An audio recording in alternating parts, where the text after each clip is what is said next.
코로나19 상황이 심상치 않습니다. 오늘 하루 서울에서 나온 코로나 확진자만 오후 6시 기준으로 58명입니다. 지난 1월 첫 확진자가 나온 이후 하루 기준으로는 가장 많은 수입니다. 경기도에서 발견된 확진자도 62명으로 역시 역대 최다였습니다. 지금 계속 검사가 진행 중이기 때문에 확진자는 지금도 늘고 있다고 하는데요. 이렇게 인구가 몰려있는 수도권에서 갑자기 환자가 늘어나면서 방역당국도 비상이 걸렸습니다. 지금 수도권은 코로나19 대규모 집단 유행으로 이어질 수 있는 엄중한 상황입니다. 이렇게 갑자기 코로나가 심각해진 그 중심에는 또 교회가 있습니다. 먼저 오늘 신도 60명이 무더기 확진 판정을 받은 용인교회로 가보겠습니다. 자, 윤영탁 기자. 지금 윤 기자가 나가 있는 곳이 용인 우리제일교회죠. 뒤에 보니까 건물은 좀 폐쇄가 된 것 같네요. 맞습니다. 보시는 것처럼 건물 주변엔 이렇게 통제선이 쳐져 있고 또 출입을 차단한다는 안내문이 곳곳에 붙어 있습니다. 자, 따라와 보시면 교회는 이렇게 4층 건물입니다. 지금은 모든 출입이 금지됐습니다. 제가 낮부터 현장에서 취재 중인데요. 평소 인적이 뜸한 곳이기 때문에 차량 말고는 오가는 사람은 그리 많지 않았습니다. 제 옆쪽에 유치원 건물이 있습니다. 낮에는 집단 감염 소식을 들은 부모들이 황급히 찾아와서 아이들을 데려가는 모습도 볼 수 있었습니다. 그 교회에서만 오늘 60명, 나흘 동안 총 72명이 감염이 됐는데 무슨 일이 있었던 겁니까? 네, 일단 이 교회는 신도 숫자가 1,100명에 이릅니다. 일단 감염은 성가대를 중심으로 벌어진 걸로 파악됩니다. 저기 보이는 계단으로 내려가면 지하 1층에 성가대 사무실이 있고 지하 2층엔 연습실이 있습니다. 지난 11일 첫 확진 판정을 받은 30대 남성도 성가대였고 또 70여 명의 성가대용 중 20여 명이 확진 판정을 받은 걸로 확인됐습니다. 방역당국은 이들이 마스크를 벗고 노래를 한 것이 가장 큰 원인으로 보고 있습니다. 하지만 교회 측은 거리 두기를 지켰고 노래를 할 때만 마스크를 벗었다 이렇게 해명을 하고 있는데요. 바이러스 확산은 또 교회 식당에서 있었던 걸로 보입니다. 교회 측은 홈페이지를 통해 사과문을 올렸습니다. 아무래도 이 교회에서만 70명 넘게 확진자가 나오고 있다 보니 그 근처에 사는 주민들도 많이 불안할 것 같은데요. 당장 바로 옆에 있는 아파트 단지에서도 확진자가 나왔다고요? 네, 그렇습니다. 제가 주변을 돌면서 취재를 좀 해봤는데요. 만나는 분들마다 확진자를 알리는 용인시의 긴급 문자가 하루 종일 이어지면서 불안하다 이런 반응을 보이는 분들이 많았습니다. 380세대의 규모가 아까 유치원 건물 뒤쪽에 자리 잡고 있습니다. 한 아파트 주민은 거기에서만 확진자가 대여섯 명이 나왔다며 불안해했습니다. 실제 취재 중에도 앰뷸런스가 다녀가는 게 보였고요. 또 방역 작업을 하는 모습도 확인을 할 수 있었습니다. 주민들은 이 아파트에 교민이 많다며 좀 더 대대적인 방역을 해달라 이렇게 요구를 하기도 했습니다. 이 교회는 평소 소모임 문제로 주민들과 마찰을 빚었던 걸로 알려졌습니다. 또 한 주민은 예배당에 직접 가봤는데 예배당 규모가 크지 않다면서 교회 주장대로 400여 명이 예배를 받다 해도 사회적 거리 두기는 지켜지지 않았을 것이다 이렇게 말을 하면서 분통을 터뜨리기도 했습니다. 많이들 불안해하고 계신 것 같은데요. 그 용인이면 경기도잖아요. 경기도가 바로 행정 조치를 내리지 않았습니까? 네, 그렇습니다. 이재명 경기도지사가 내일부터 2주 동안 도내 모든 종교시설에 대한 집합 제한 명령을 내렸습니다. 확진자들이 수원과 화성 등 주변 지역을 넘어서 서울과 또 고양시까지 퍼지는 이렇게 전방위적으로 퍼지고 있기 때문입니다. 현재 72명 확진자 거의 대부분은 교인으로 알려졌습니다. 접촉자로 조사 범위가 확대되면 확진자 수는 더 늘 수밖에 없는 상황입니다. 당국은 지금 신도 파악에도 어려움을 겪고 있는 것으로 알려졌습니다. 알겠습니다. 윤영탁 기자였습니다. 용인 우리제일교회 60명 집단 감염 뒤에는 마스크 문제가 있었습니다. 방역당국은 성가대가 마스크를 쓰지 않고 노래를 부른 것을 확인했다고 했는데요. 지금껏 교회에서 일어난 집단 감염 대부분이 같은 이유에서였습니다. 먼저 윤재영 기자입니다.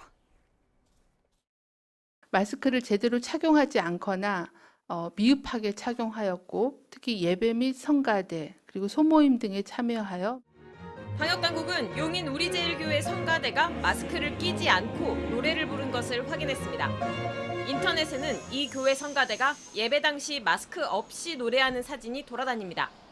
해당 사진이 찍힌 시기는 아직 확인되지 않고 있습니다. 교회 안 집단 감염의 시작이 마스크였던 건 이번이 처음이 아닙니다. 지난달 20일을 시작으로 이번 달 들어 수도권 교회 곳곳에서 환자들이 나오고 있습니다. 지난 6월 말에도 서울 관악구 왕성교회에서 성가대가 마스크를 벗고 연습하면서 약 30명이 확진됐습니다. 교인 20명이 감염된 서울 송파구교회도 마찬가지였고 성북구와 중구의 교회도 마스크 없이 소모임을 하다 신도 집단 감염이 시작됐습니다. 지난 5월과 6월 수도권에 유행한 개척교회 집단 감염은 아예 코로나에 감염된 목사가 마스크를 안 쓰고 설교를 했습니다. 반면 방역 수칙을 잘 지킨 교회는 확진자가 다녀갔지만 추가 확진자가 나오지 않았습니다. JTBC 윤재영입니다. 전광훈 목사의 사랑제일교회에서도 계속 확진자가 나오고 있습니다.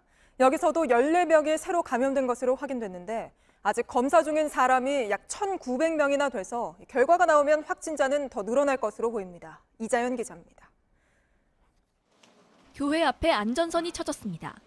오는 27일까지 교회를 닫는다는 안내문도 붙었습니다. 교회는 폐쇄됐습니다. 오늘 12시를 기준으로 사랑제일교회와 관련해 확진 판정을 받은 코로나19 환자는 14명입니다. 첫 확진자가 나온 지난 12일부터 모두 19명입니다. 확진자 중에는 경기도 성남, 김포 고양에 사는 교인도 있어 수도권으로 확산될 가능성도 있습니다.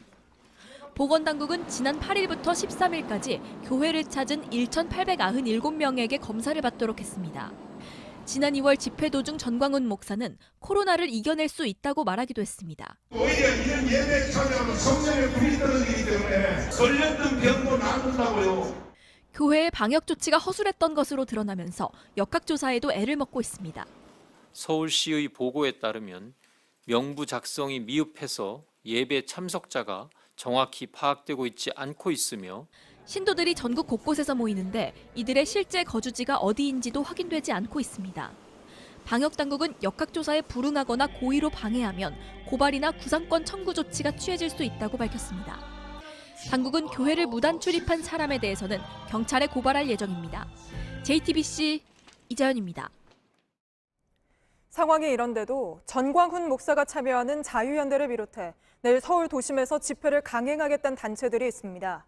많은 사람들이 모여 구호를 외치다가 대규모 집단 감염이 또 터지는 건 아닌지 우려가 나오고 있습니다. 황예린 기자입니다. 코로나19 확진자가 다시 늘어나자 광복절을 앞두고 집회를 열려던 단체들이 줄줄이 행사를 취소했습니다. 참가자를 17,000명 규모로 신고한 자유대한 호국당과 2,000명이 참여한다는 태극기 혁명 국민운동본부 등입니다. 서울시가 집단 감염을 우려하며 대규모 집회를 금지하는 행정명령을 내린 데 따른 겁니다. 하지만 전광훈 목사가 참여하는 단체인 자유연대는 서울시의 취소 요청에도 강행하겠다는 입장입니다. 자유연대는 내일 아침 7시부터 경복궁역 주변에서 2,000명이 행진하며 문재인 정부를 규탄하겠다는 계획입니다. 앞서 자유연대 측은 법원에 집회를 금지한 서울시의 조치를 멈춰달라는 가처분 신청을 냈지만 법원은 이를 받아들이지 않았습니다.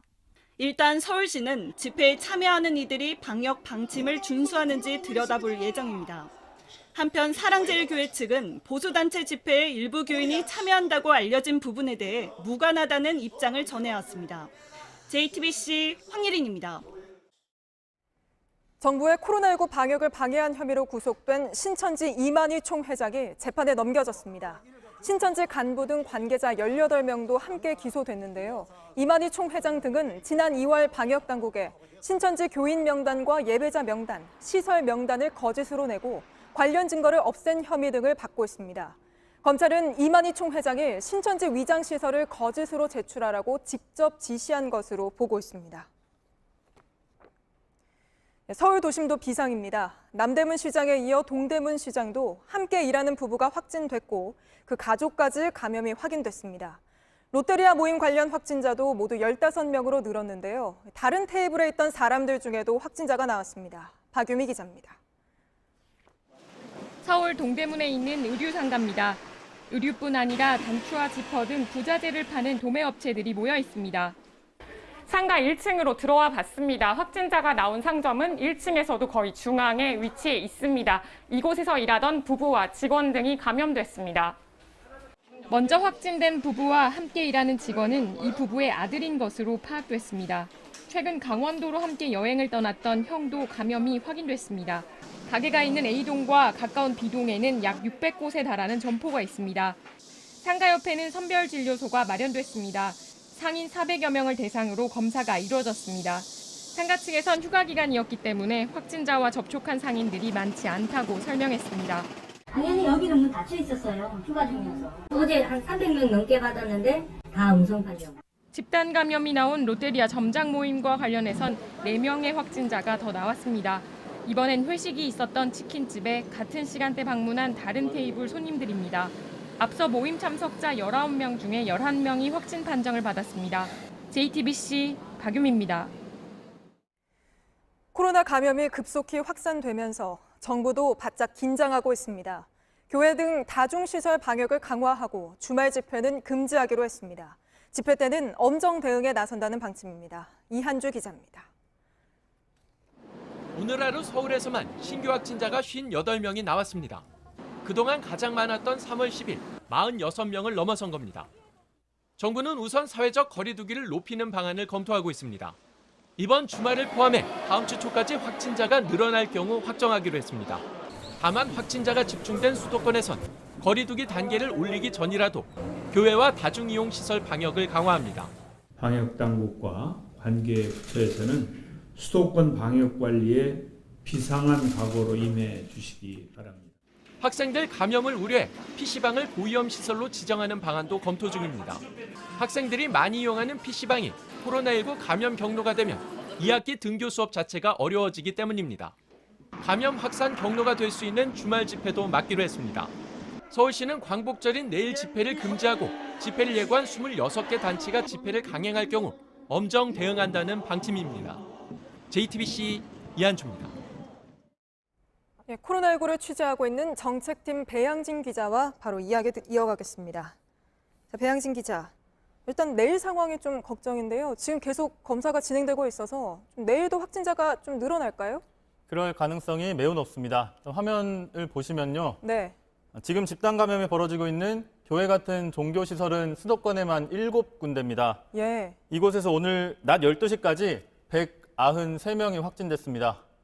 하지만 여기서 끝은 아닙니다. 네. 가장 최근에 확산이 시작된 게 용인시 우리제일교회 그리고 성북구에 있는 사랑제일교회인데 지금 보시면 이 교인 확진자들 중에 중학생이 있고 물류센터 직원이 있고 어린이집 네. 교사도 있습니다. 모두 또 다른 집단 감염으로 이어질 수 있는 상황인 겁니다. 이들 교회 안에서도 교인들이 서로를 감염시키기 시작한 지가 벌써 일주일, 2주일이 넘었습니다. 이들을 빨리 찾아내는 게 일단 관건이고 지금도 검사가 이뤄지고 있기 때문에 내일도 상당수의 확진자가 나올 걸로 보입니다. 네, 사실 어제 저희 뉴스룸에서도 지금 상황이 이태원 때보다 더 나쁘다 이렇게 좀 보도를 해드렸는데 얼마나 상황이 심각한 겁니까? 이태원 때보다는 훨씬 나쁘고 잘못하면 일본 수준까지 악화될 수도 있다는 게 전문가들의 진단입니다. 이번에도 네. 화면을 좀 보시면요. 이 감염 재생산수라고 하는 개념은 몇 차례 설명을 드렸었는데 예. 한 사람이 몇 명을 감염시키냐 이 얘기입니다. 이게 지난달 이달 초까지만 해도 현상 유지하는 정도였는데 점점 늘더니 어제는 숫자 2를 넘었습니다. 그러니까 한 사람이 2명을 감염시킨다. 이 감염 확산이 예. 2배씩 늘어나고 있다. 이런 얘기입니다. 이 숫자가 2가 한 달 정도 지속이 되면 그 뒤에는 감염자 수가 하루에 1,000명 정도 나오게 됩니다. 이 네. 시뮬레이션 결과가 그렇게 나온다는 거고요. 일본이 요새 하루 확진자가 1,000명 정도 나오잖아요. 그러니까 잘못하면 그렇게까지 악화될 수가 있다. 이런 걱정을 하고 있는 겁니다. 네, 뭐 상황이 이렇게 심각하니까 사실 거리 두기를 다시 올려야 되는 거 아니냐 이런 얘기도 여기저기서 나오잖아요. 네. 일단 우리 정부도 그걸 검토는 하고 있는 거죠? 검토는 일단 한다고 했습니다. 예. 다만 주말 앞둔 지금 이 순간이 가장 고비라는 게 전문가들 얘기입니다. 예, 아무래도 사실 이번 주는 황금 연휴도 붙어 있잖아요. 네, 맞습니다. 예. 여기서 더 확산이 되면 이 주말 연휴 동안 이 감염자들이 활동을 하면서 감염이 걷잡을 수 없이 확산이 될 수 있다는 겁니다. 저희가 전문가 얘기도 들어봤습니다. 다음 주가 더 문제거든요. 지금 휴가철이고 교회들 수련회 가고 막 이런 주간이 주말에 닫혀 있어가지고요. 지금 올려놓는 거하고 다음 주 월요일 날 올려놓는 게 상황이 완전히 달라질 수 있어요. 예, 그러니까 좀 거리 두기를 당장 좀 올리는 게 낫지 않냐 이런 취지의 이야기인 것 같군요. 네. 그 최소한 교회에 대해서라도 좀 빨리 조치하는 게 낫지 않냐 이런 지적도 나온다고요. 네, 적어도 수도권 교회는 소모임을 금지하는 등 좀 명확한 메시지를 정부가 줘야 하는 것 아니냐는 겁니다. 일단 예. 경기도는 오늘 2주 동안 모든 교회에 집합 제한 명령을 내렸습니다. 그쵸. 집합 제한 명령이라고 하는 건 모이는 건 허용을 하는데 식사를 같이 하거나 마스크를 벗고 노래를 부르거나 하는 방역수칙 위반이 적발이 되면 처벌을 하겠다는 겁니다. 정부 차원에서는 오늘도 교회가 좀 자율적으로 노력을 좀 해달라 이렇게 네. 다시 한번 당부를 했습니다. 네, 알겠습니다. 일단 이번 주말 아무래도 각자 방역 수칙을 지키는 게 무엇보다 중요하겠군요. 정책팀 배양진 기자였습니다.